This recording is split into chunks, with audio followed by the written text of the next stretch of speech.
ત્રીજા મુદ્દાની વાત કરીએ તો ગુજરાતમાં હવે રસ્તા પર દાદાગીરી કરનાર બ્લાઇન્ડિંગ એલઈડી લાઇટ્સ સામે તંત્ર કડક કાર્યવાહી કરવા જઈ રહ્યું છે। કારમાં ગેરકાયદેસર રીતે લગાવવામાં આવતી સફેદ એલઈડી હેડલાઇટ્સ રાત્રિના સમય સામે આવતા વાહન ચાલકો માટે જીવલેણ સાબિત થઈ રહી છે। શહેરોના અનેક વિસ્તારોમાં લાઇટ્સના કારણે અકસ્માતનો ખતરો વધી રહ્યો છે, છતાં અનેક વાહન ચાલકો શોખ અને સ્ટાઇલના નામે નિયમોને નેવે મૂકી રહ્યા છે। વાહન વ્યવહાર વિભાગે હવે સ્પષ્ટ ચેતવણી આપી છે કે જો કોઈ કારમાં કંપની દ્વારા મંજૂર ન હોય તેવી તેજસ્વી સફેદ એલઈડી લાઇટ્સ મળી આવશે તો માત્ર દંડ નહીં પરંતુ જેલની સજા પણ થઈ શકે છે। ટ્રાફિક સુરક્ષા માટે રાજ્યભરમાં સ્પેશિયલ ડ્રાઇવ હાથ ધરવામાં આવશે, જેમાં પોલીસ અને આરટીઓની ટીમો રાત્રિના સમયે ખાસ ચેકિંગ કરશે। તંત્રનો સ્પષ્ટ સંદેશ છે કે સ્ટાઇલ નહીં, સુરક્ષા મહત્વની છે।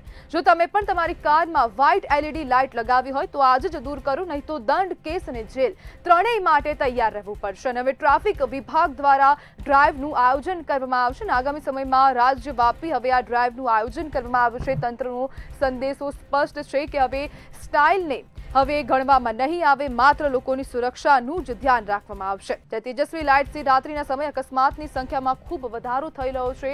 લોકોના જીવ પણ જોખમમાં મુકાઈ રહ્યા છે અને લોકો પોતાના શોખના કારણે જે તેજસ્વી લાઇટ છે તેના કારણે બીજાના જીવ પણ જોખમમાં મૂકી રહ્યા છે। તે લોકો કદાચ જે ટ્રાફિક નિયમો છે તેના નિયમોનું વારંવાર ઉલ્લંઘન કરી રહ્યા છે।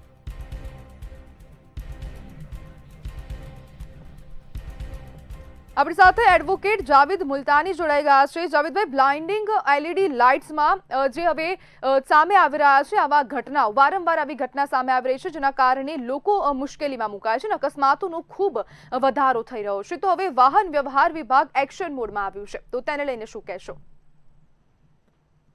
મોટર વ્હીકલ એક્ટ જે છે 1988 મુજબ અને સીએમવીઆર રૂલ્સ છે એના પ્રમાણે અનઓથોરાઇઝ એલઈડી હોય, હાઈ ઇન્ટેન્સિટી એલઈડી હોય, વ્હાઇટ એલઈડી હોય, જે હાઇલાઇટ્સ કહેવામાં આવે તો ઇલીગલ ઇન્ડિયામાં પ્રતિબંધિત છે, જેનાથી આંખની, ત્વચાની અને મગજની ઘણી બધી બીમારી હોય છે અને સ્ટટિક જે છે એ જોવાની ક્ષણ જે છે એ વાહન ચાલક જે છે એ ગુમાવી દે છે। એને સેક્શન 50 મોટર વ્હીકલ એક્ટ હેઠળ અને રૂલ 104 હેઠળ જે છે એ એને પ્રતિબંધિત છે।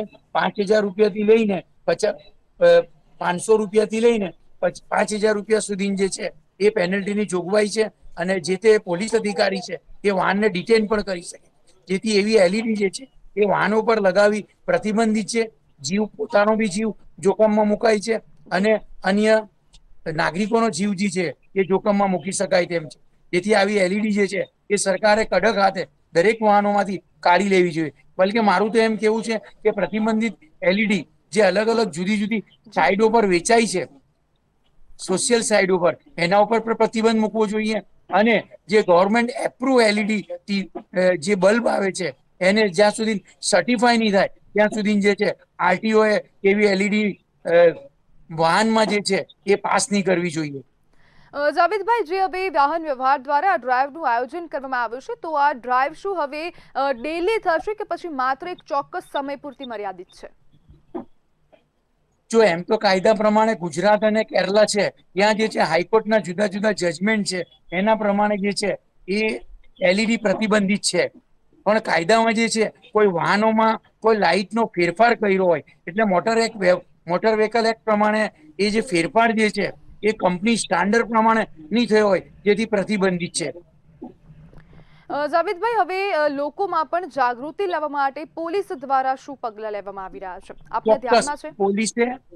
ચોક્કસ પોલીસે જાગૃતિ અભિયાન ચાલુ કરવું જોઈએ અને તેના માટે સ્ટીકરો કાર ઉપર જે છે એ ચોંટાડવા જોઈએ અને એક અભિયાન માટે એ વિદ્યાર્થીઓની, કોલેજના વિદ્યાર્થીઓની એક જાગૃતતા રેલી દાખવવી જોઈએ અને જે દંડની પત્રા છે જે 500 થી 5,000 રૂપિયા અને જે છે એ વાહનોને જપ્ત કરવા માટે, એના કરતા જો અવેરનેસ લાવે, એનાથી જે મગજની, આંતરડાની, ત્વચાની જુદી જુદી નાગરિકોને બીમારી થાય છે એની જાગૃતતા લાવવામાં આવે તો એલઈડી નો વપરાશ જે છે ઓછો વખતે થઈ શકે છે। પણ પ્રતિબંધ હોવા છતાં વધારે લાઇટ માટે અને વધારે અજવાળા માટે વાહન ચાલકો ઉપયોગ કરે છે, તેના માટે હાનિકારક છે। એવી જાગૃતતા જે છે એ પોલીસે અને પ્રજાએ જાતે પણ કેળવવી પડશે। બિલકુલ જાવેદભાઈ, જોડાવા બદલ આપનો આભાર।